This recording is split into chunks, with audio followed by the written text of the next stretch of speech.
Un sembrador salió a sembrar. Una parte de su semilla cayó en el camino y fue pisoteada. Y las aves se la comieron. Otra parte cayó en las piedras. Y cuando esta semilla brotó, se secó por la falta de humedad. Otra parte cayó entre espinos. Y al nacer junto con los espinos, la ahogaron. Pero otra parte cayó en buena tierra. Creció y dio un excelente fruto. 100 granos por semilla. Un saludo cordial para todos los amigos que se acercan por las redes, por YouTube. Esta hermosa introducción que acabamos de ver, a mí realmente me conmueve. Siempre desde chico me fascinó esta película, La vida pública de Jesús, y el actor que lo encarna, la forma tan linda, tan noble en que describen el ministerio de Cristo en esta película es conmovedora. Esto es Principio de Vida. Te estoy invitando una vez más a compartir el tema siguiente, el tema número 6, lo prometido es deuda. Y vamos a arrancar con la temática de las parábolas. Vamos a ver por lo menos 3 parábolas. Quiero concluir con la parábola de Rico y Lázaro. Te invito a compartir el tema, te invito a darle like, te invito a dejar tus comentarios y si Dios quiere, presto estaré contestando y respondiendo a todas sus dudas. Desde ya, muchas gracias. Esto es...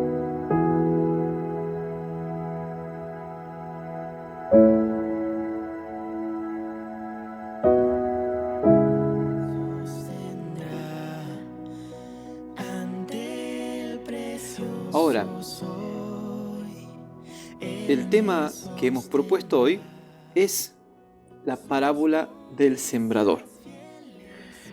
El Señor habló esta parábola a oídos de todo el pueblo, pero la explicación le dio a un grupo privado. Es interesante notar este detalle, porque el Señor no les dijo a todo el mundo. Dice en el capítulo 13 de Mateo,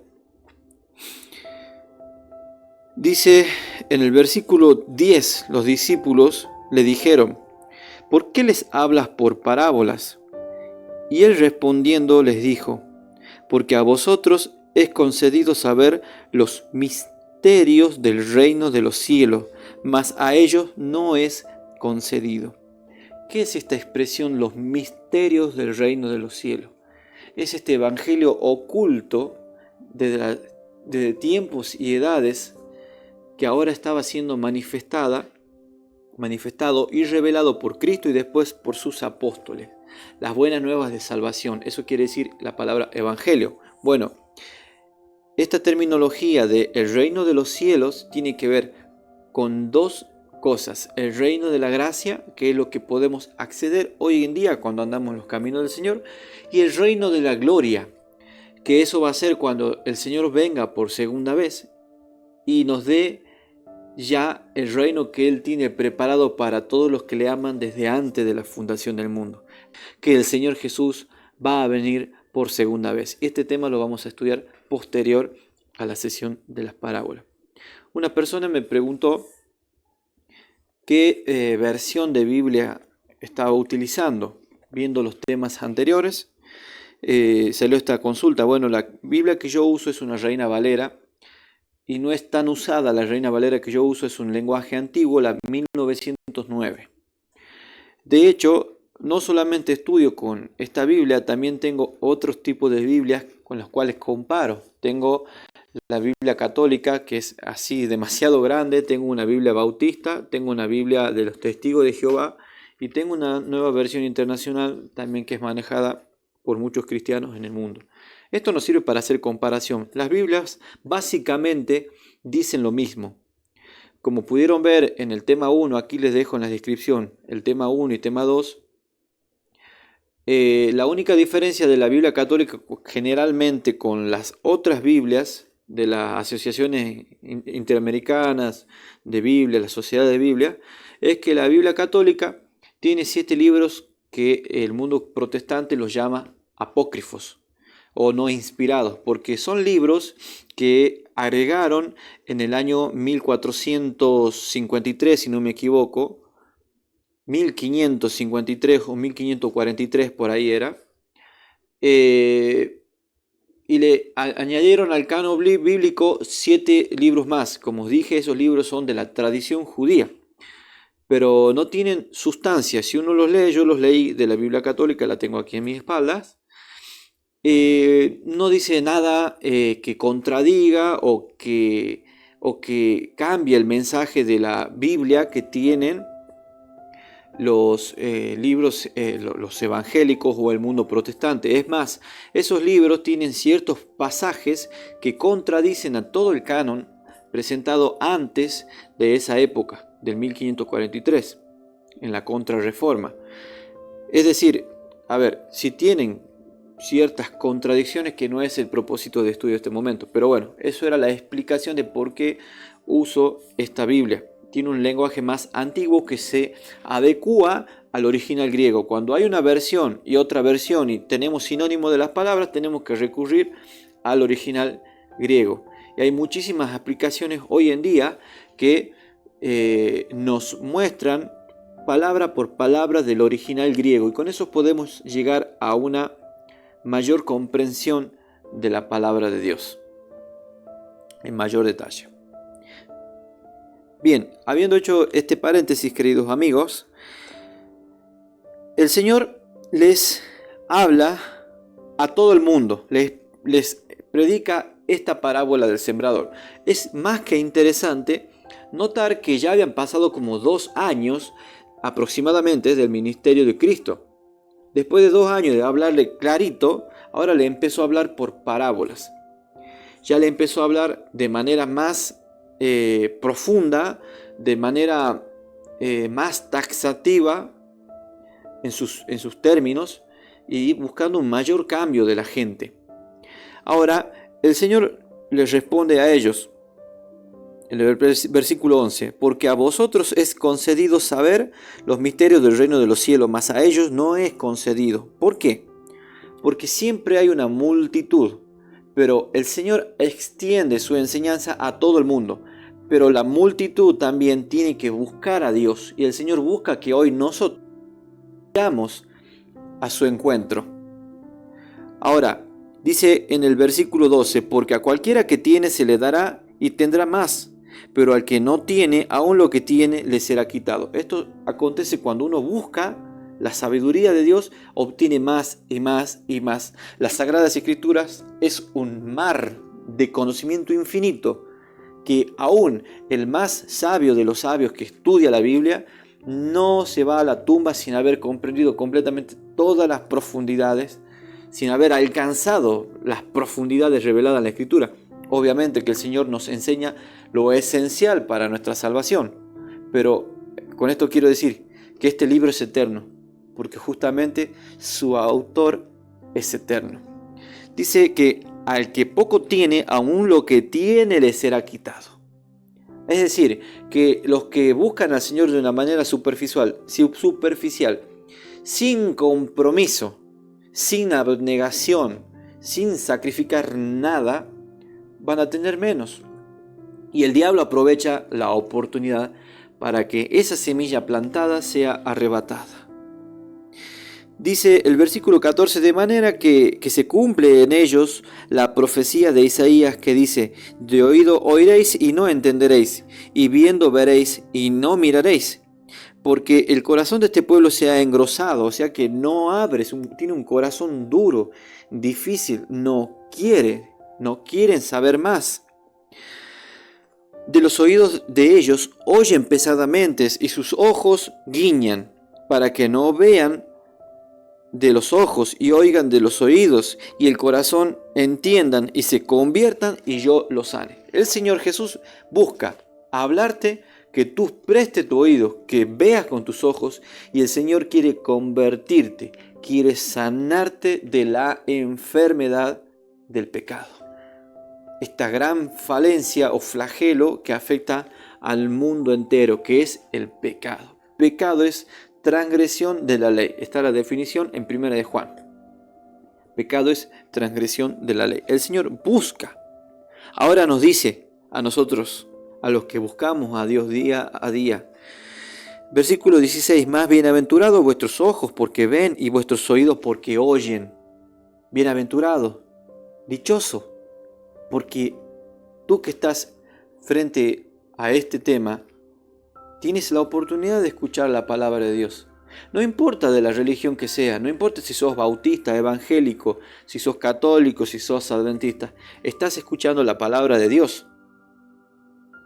El apóstol Pablo dice, escudriñarlo todo, retener lo bueno. Entonces, querido amigo, estás escuchando la palabra de Dios en este momento. No me estás escuchando a mí, estás escuchando la palabra de Dios. Algo tiene Dios para decirte a través de este mensaje. Tome lo bueno. Y lo bueno es lo que está fundamentado sobre las Sagradas Escrituras. Ahora, alguno podría pensar que la Escritura solamente la puede interpretar alguien que sea doctor en teología, que sea un estudioso de teología, que sepa griego en profundidad, que sepa hebreo en profundidad, un obispo muy estudioso, con muchos doctorados. Hay gente que cree que no puede, que si la lee no la va a entender, o que no tiene la santidad suficiente para leer la Biblia. Eso, hermanos, es un error. Usted, esté como esté, lea. Usted necesita escuchar la voz de Dios. Y si está en pecado, más aún, necesita orarle a Dios. Dice el Señor Jesucristo, de quienes pueden llegar a entender la Escritura. Dice en el capítulo, en el libro de Romanos, en el libro de Mateo, en el capítulo 11, el versículo 25 nos dice lo siguiente. Fíjense si cualquier persona puede llegar a entender la Escritura o solamente es para los que estudiaron. Dice en el versículo 25.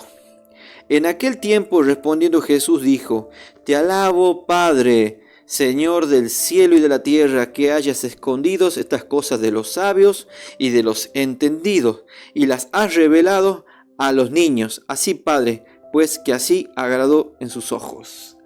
Las has revelado a los niños.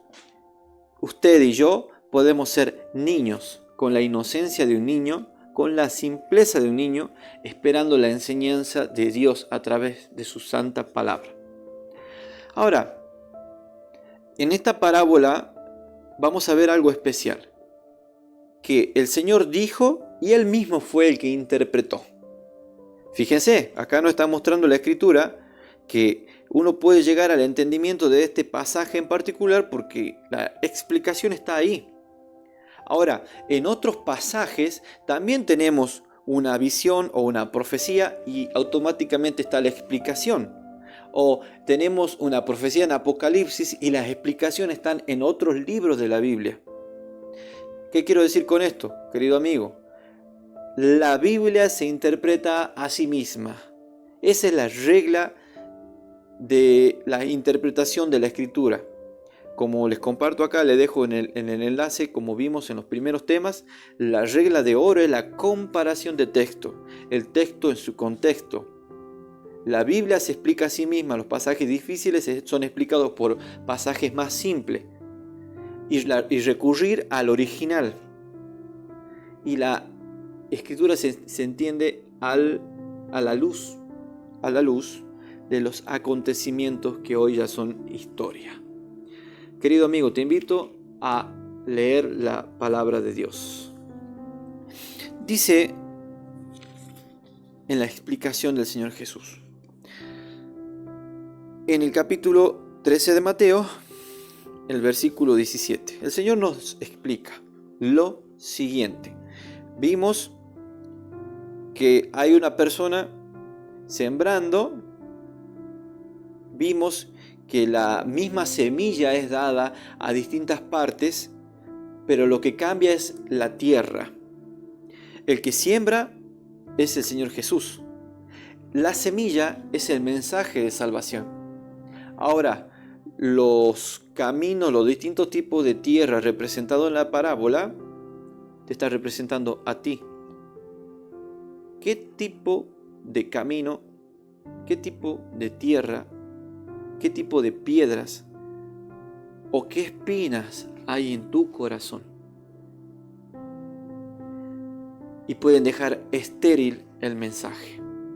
Esto es lo que quiere decir la parábola. Veamos lo que nos va a explicar el mismo Jesús representado en esta película. Maestro, ¿por qué hablas en parábolas cuando te escucha la gente?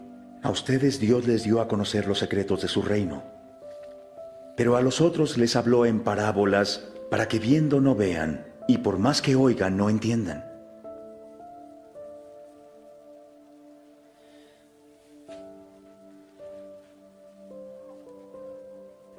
Esto es lo que quiere decir la parábola.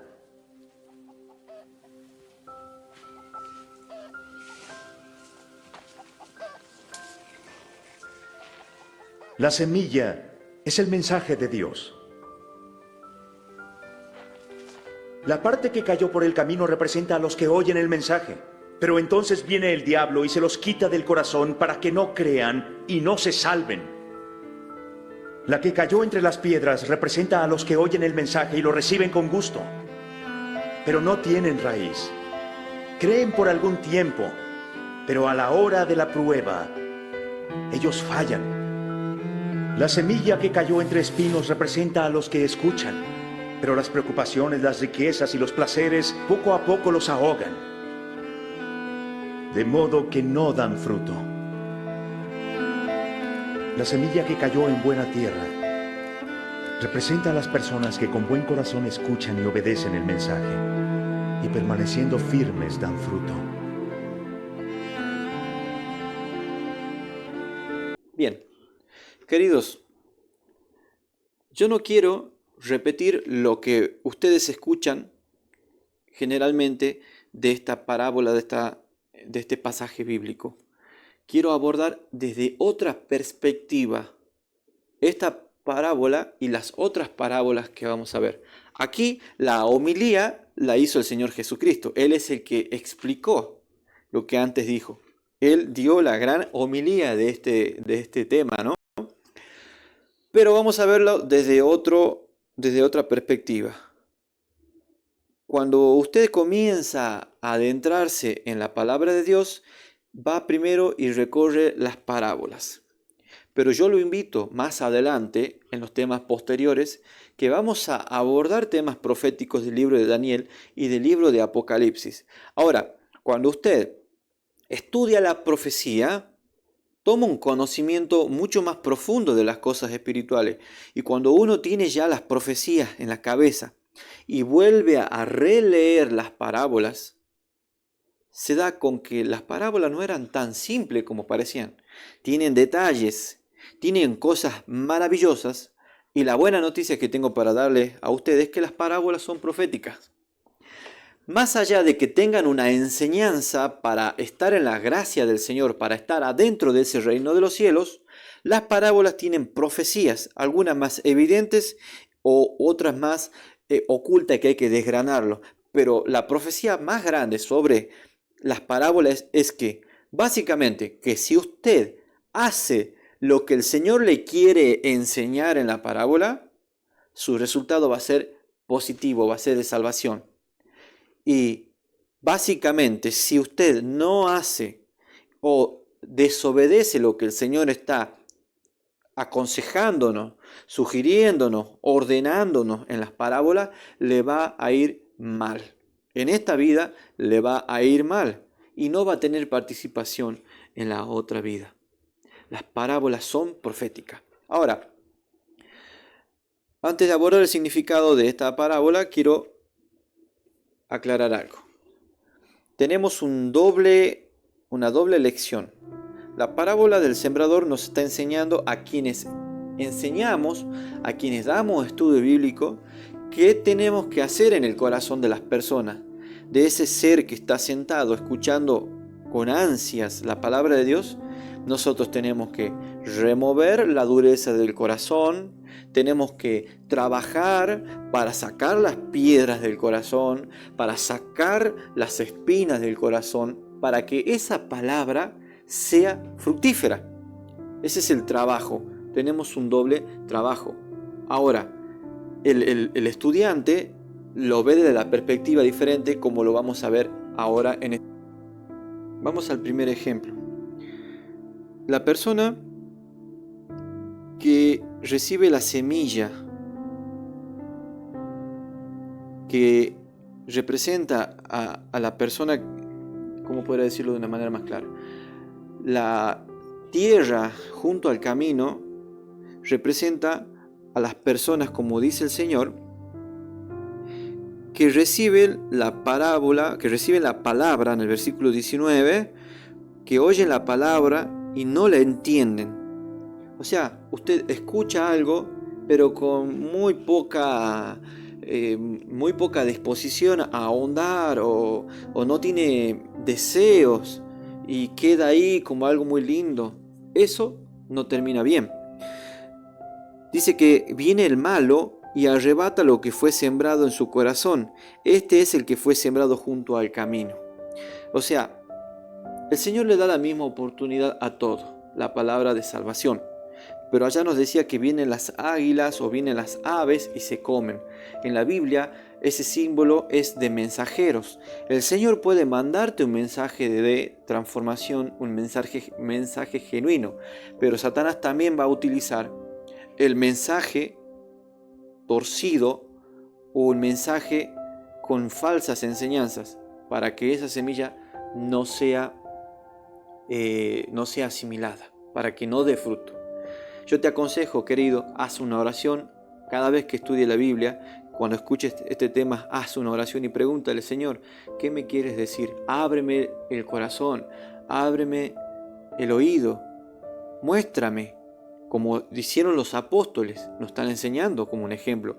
Pedirle al Señor que nos muestre qué es lo que nos quiere decir.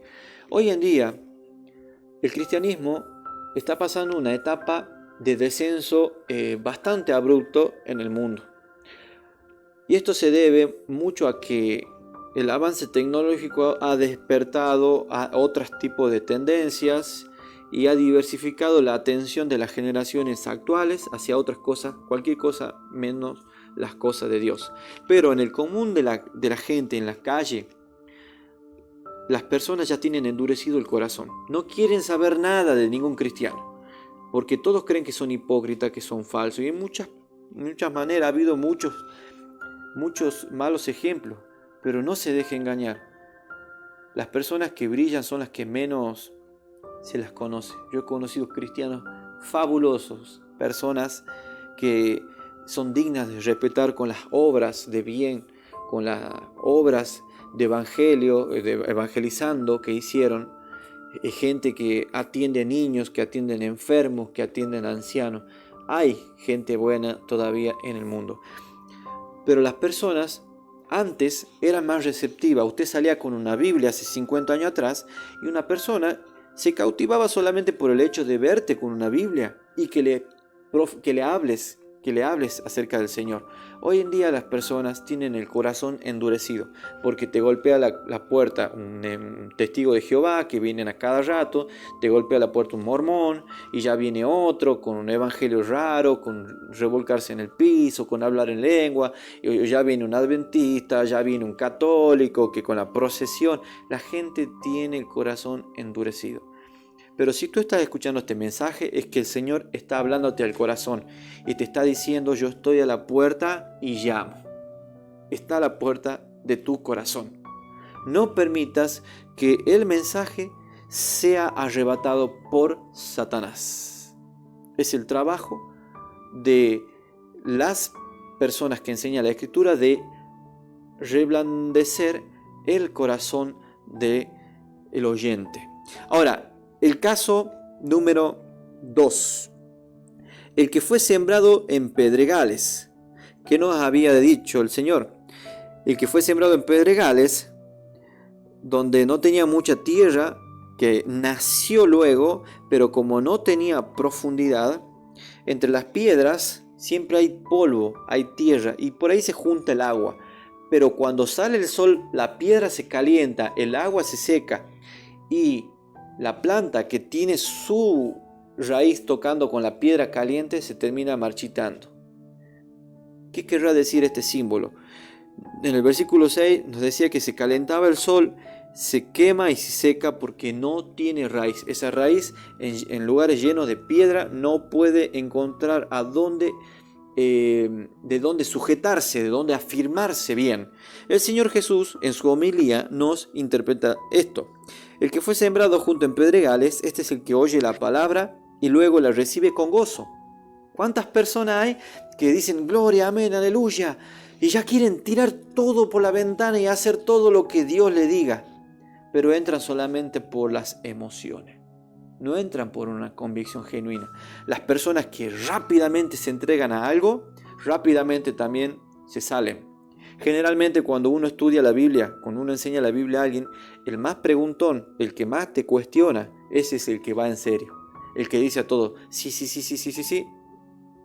Seguramente tiene alguna piedra en el corazón que hay que detectarla y sacarla. Dice que esta persona, dice el versículo 21, no tiene raíz en sí, antes es temporal, porque venida la aflicción o la persecución por la palabra, luego se ofende, se aparta. ¿Cuántas veces hemos oído decir que uno se entrega al Señor y terminan los problemas? No hay más problemas. O vamos a una iglesia tal, no hay ningún problema porque todos son santos hijos de Dios. Eso no existe. No lo dice la Escritura. Y que usted sea una persona que busca al Señor, sepa que va a tener muchos problemas. Número uno, porque usted necesita ser transformado. Y por medio de las pruebas, el Señor busca formar o forjar una fe aún cada vez más semejante a la de Cristo. Y número 2, que cuando usted se entrega al Señor tiene de enemigo al reino de las tinieblas. No tenemos lucha contra carne ni sangre, sino contra principados, contra potestades, contra malicias en los aires. Fíjense, solamente voy a buscar un versículo respecto a esta temática, no quiero hacerlo demasiado largo a este tema. Pero la Biblia nos es clara. Usted sigue al Señor, no quiere decir que no va a tener problemas. Sí va a tener problemas, pero los problemas que va a tener ahora son con un propósito, con un significado, con una senda de crecimiento espiritual. Pero ahora usted no está solo en los problemas. También la Biblia dice que el Señor no prueba a nadie más de lo que puede soportar.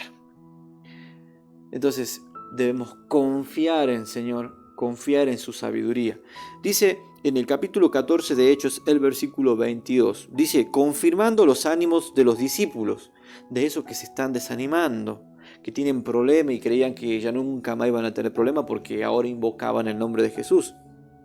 Dice, confirmando los ánimos de los discípulos, exhortándoles a que permaneciesen en la fe.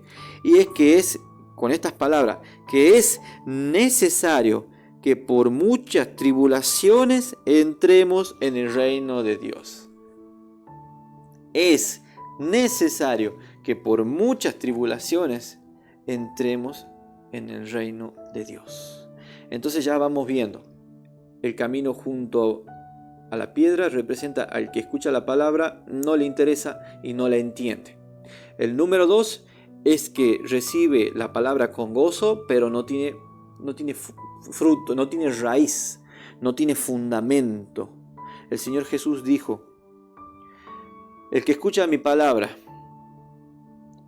y no la practica, ¿a qué lo compararé? Lo compararé al que hizo una casa sobre de la arena y vino una tormenta y golpeó con ímpetu esa casa y fue grande su ruina.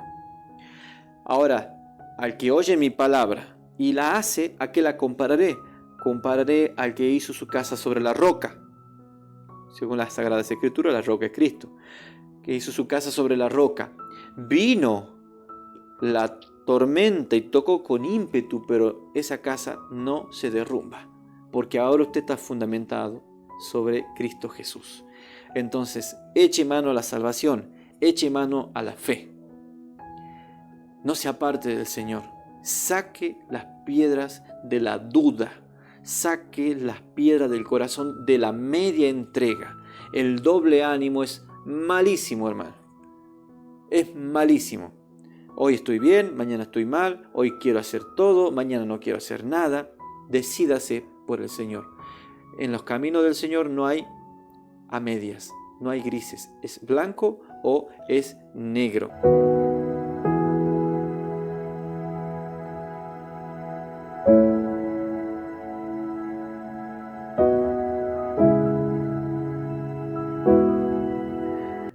Ahora, vamos a ver el tercer caso.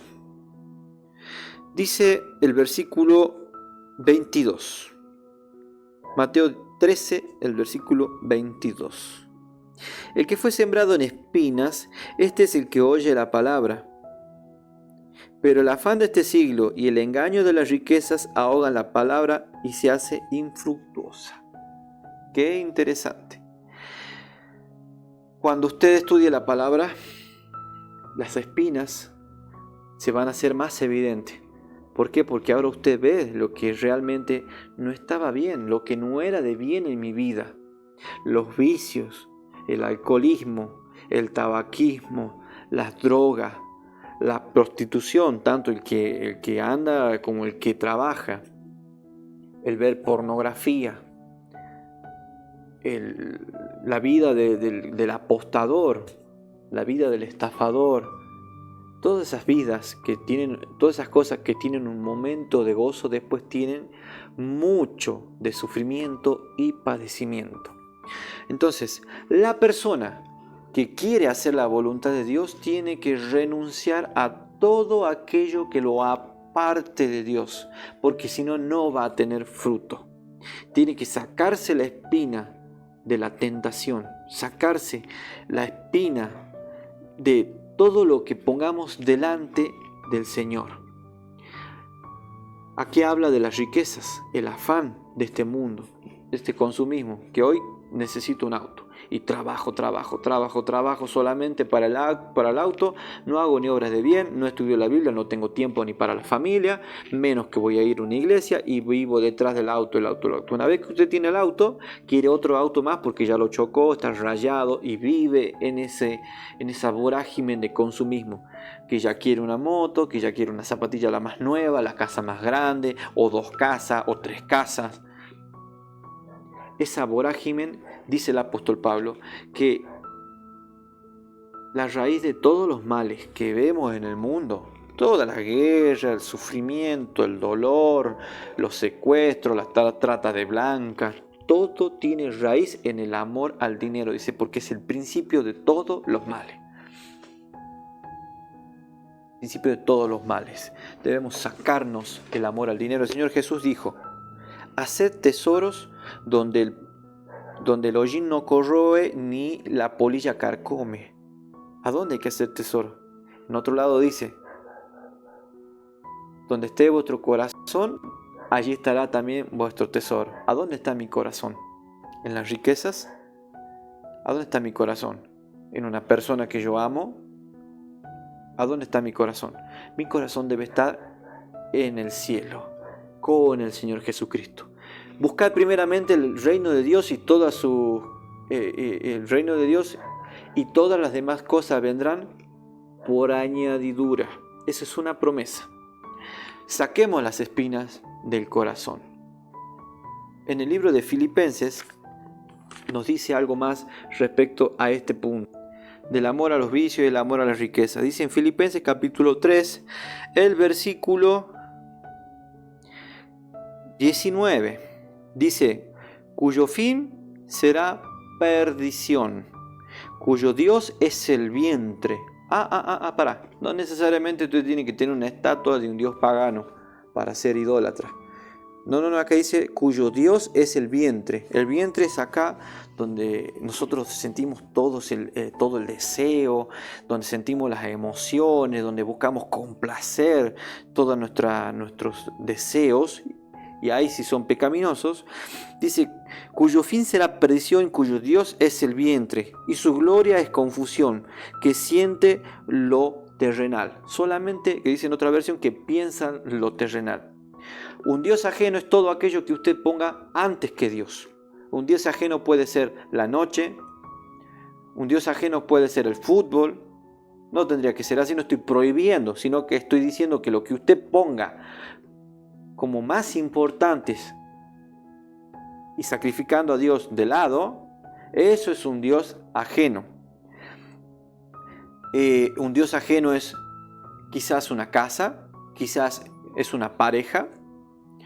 Dice el versículo 20, mas nuestra vivienda es en los cielos, de donde también esperamos al Salvador, al Señor Jesucristo. Esa es nuestra vivienda, es en el cielo. Ahora ya vamos viendo el tercer paso. Ahora vamos a entrar al paso fructífero. De esta manera la persona que está dando estudio bíblico va a ver que esa persona va por un buen camino. Y la persona que está estudiando la Biblia se va a examinar a sí mismo. Si voy bien en los pasos del Señor. Si estoy haciendo correctos los pasos. Dice el versículo 23. Mas el que fue sembrado en buena tierra, este es el que oye y entiende. Oye y entiende. Muy interesante esto. El Señor ahora no nos habla como a toda esa multitud que le dijo en parábola, una comparación, y no le explicó. El Señor te está hablando a ti ahora. Te está revelando a ti la palabra. Y te está diciendo que oigas y que entiendas. No es lo mismo saber algo, tener el conocimiento de algo, a entender algo.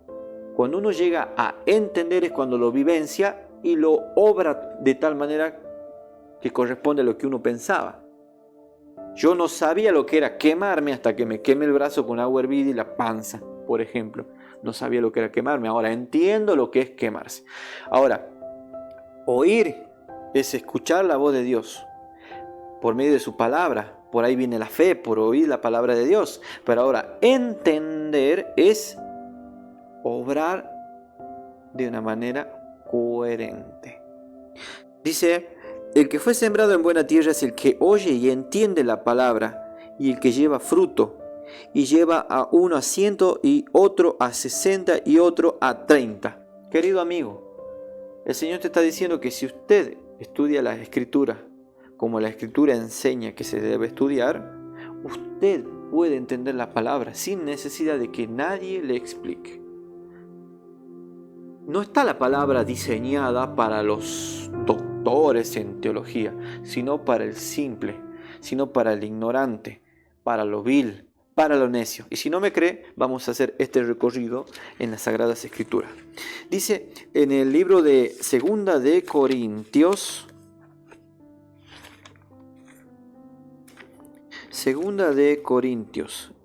el capítulo 4, el versículo 3 al 6, dice lo siguiente. Dice el versículo 4. En los cuales el Dios de este siglo, guarda, el Dios de este siglo, ¿quién es? Es Satanás. En el cual los Dios de este siglo cegó los entendimientos de los incrédulos para que no les resplandezca la lumbre del evangelio de la gloria de Cristo, el cual es la imagen de Dios. Porque no nos predicamos a nosotros mismos, sino a Jesucristo. Fíjese, ¿a quién se debe predicar? A Jesucristo. En ninguna página de la Biblia dice que se debe hablar de otra cosa que no sea de Jesucristo. El Señor y nosotros, vuestros siervos por Jesús. Versículo 6. Es maravilloso este versículo. Porque Dios que mandó que de las tinieblas resplandeciese la luz, es Él que resplandeció en nuestros corazones para iluminación del conocimiento de la gloria de Dios en la faz de Jesucristo. Dios mandó que resplandezca en usted y en mí la gloria del conocimiento de este plan maravilloso de salvación, de las buenas nuevas del Evangelio. Dice en 1 Corintios, el capítulo 1, el versículo 27, lo siguiente. Leo el 25 también. Porque lo loco de Dios es lo más sabio de los hombres, y lo flaco de Dios es más fuerte de los hombres. ¿Qué nos está diciendo? Que Dios es supremamente, eternamente más sabio que cualquier hombre sabio de toda la historia de la humanidad.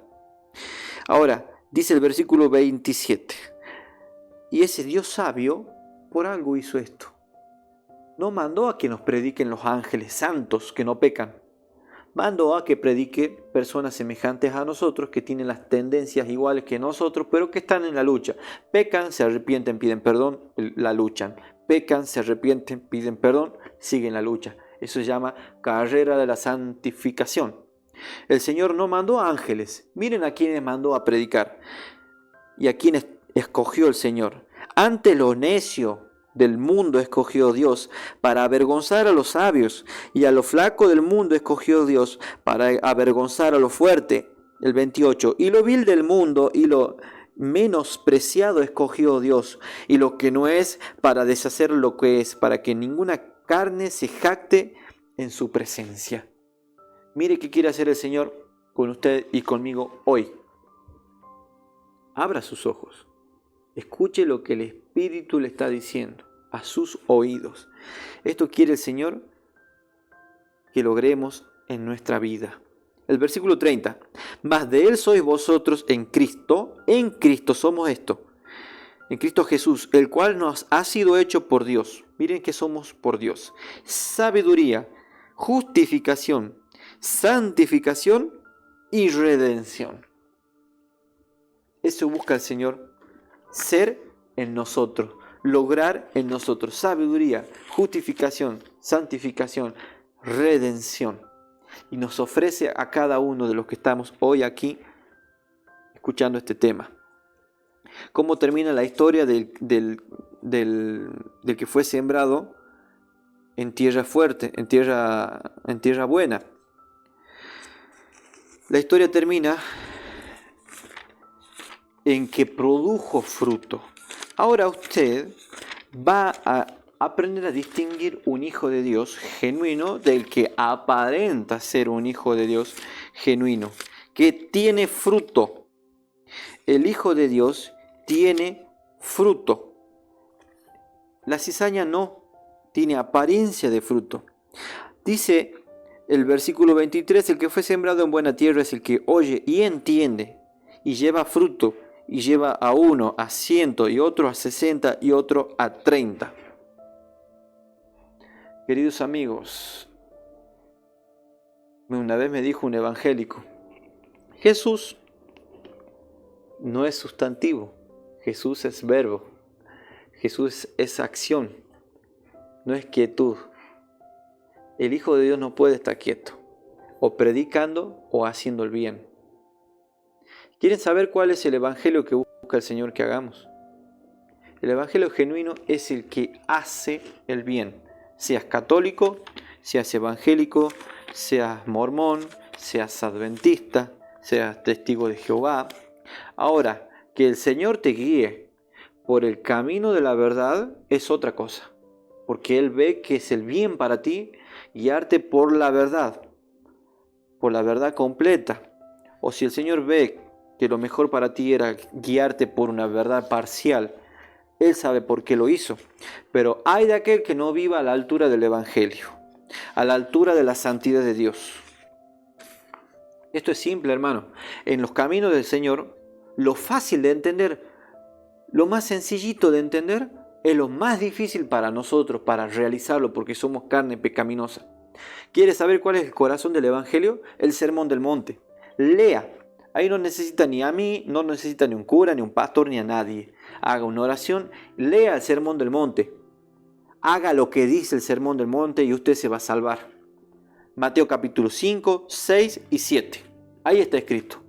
El corazón del Evangelio se resume en hacer el bien y serle fiel a Dios. ¿Cuál es la esencia del Evangelio? Vamos a ir terminando. ¿Cuál es la esencia del Evangelio? Ustedes lo pueden leer en pantalla. El Evangelio sin mácula de Dios es este. Ayuda al huérfano en sus tribulaciones, a la viuda, al pobre. Dice el versículo 27 del capítulo 1 de Santiago, versículo 27, dice: la religión pura y sin mancha delante de Dios es esta: visitar a los huérfanos, a las viudas sus tribulaciones, y guardarse sin mancha en este mundo. Guardarse sin mancha. Viva a la altura de la luz que le es revelada. Viva a la altura de la luz. Queridos amigos, la misma semilla es dada a todo el mundo. El Señor nos invita a ser parte de este pueblo que va a alcanzar el reino de la glorificación, el reino de la gloria. Hoy estamos viviendo en el reino de la gracia. Te invito, querido, a seguir participando de estos temas. Darle like, suscríbete, activa la campana para que te lleguen las notificaciones. Este canal hace poquito se está formando. Yo hace poquito estoy aprendiendo a utilizar los programas de edición. Y en el poco tiempo que tengo, hago este esfuerzo de llevarte estas palabras, porque siento en el corazón que debo hacerlo, que debo dar testimonio acerca de lo que el Señor puso en mi corazón. Quiero decirte que yo estoy a la misma lucha de la que estás tú, pero estoy buscando con todo mi corazón servirle a Dios y hacer el bien. Quiero pedirte que tú también seas un compañero de lucha en este camino. Esto fue Principio de Vida.